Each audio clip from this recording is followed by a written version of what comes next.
শৈশব একটি শব্দ, কিন্তু এর ভেতরে লুকিয়ে আছে হাজারো রঙিন স্মৃতি, সরলতা আর নিঃশব্দ আনন্দের গল্প। জীবনের সবচেয়ে নির্ভার সময় হলো শৈশব, যেখানে না ছিল দায়িত্ব, না ছিল দুঃখের ভার। তাই আজও সেই দিনগুলোর কথা মনে পড়লেই হৃদয় ভরে ওঠে এক ধরনের নস্টালজিয়ায়।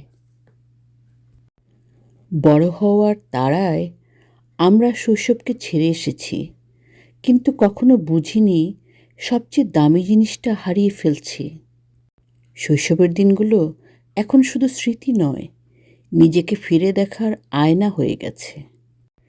শৈশব চলে গেছে ঠিকই, কিন্তু মাঝে মাঝে হৃদয়ের বারান্দায় ফিরে আসে হাওয়ায় ভেসে।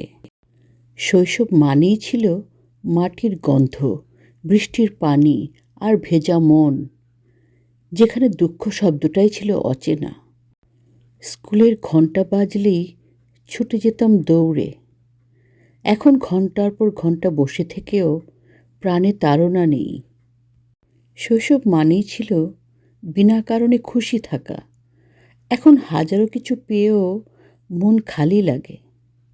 যে শৈশব একদিন তাড়াতাড়ি বড় হতে চাইতো, আজ সেই বড় মানুষটা আবার ছোট হতে চায়।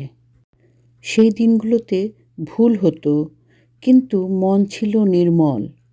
এখন হিসেব ঠিক, তবুও মন ভারী। যার শৈশব সুন্দর, তার ভেতরটাও সারা জীবন রঙিন থাকে। সেই দিনগুলো কবে যে হারিয়ে গেল, এখন শুধু স্মৃতি হয়ে চোখ ভিজিয়ে দেয়। জীবন যত জটিল হয়, শৈশবের স্মৃতি ততই মধুর হয়ে ওঠে।